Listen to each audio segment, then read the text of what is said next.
আওয়ামী লীগ নিষিদ্ধ না, আওয়ামী লীগের হলো কার্যক্রম স্থগিত রয়েছে।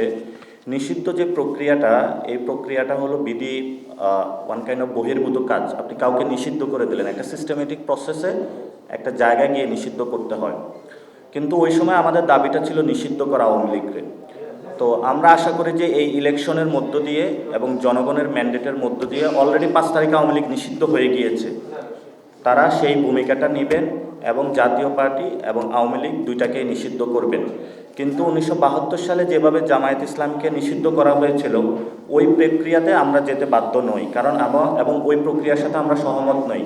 আমরা মনে করি যে আওয়ামী লীগের বিচার হতে হবে, বিচারিক কোর্টেই সিদ্ধান্ত দিবে সে কি নিষিদ্ধ নাকি নিষিদ্ধ না। কিন্তু আমাদের কাছে অলরেডি জাতিসংঘের যে রিপোর্টটা এসেছে, সেই রিপোর্ট অনুযায়ী যথেষ্ট যুক্তি এমন প্রমাণ রয়েছে আওয়ামী লীগ এবং জাতীয় পার্টিকে নিষিদ্ধ করার জন্য সরকারের ব্যাপক হারে প্রমাণ রয়েছে, সেই জায়গা থেকে তারা নিষিদ্ধ করতে পারে।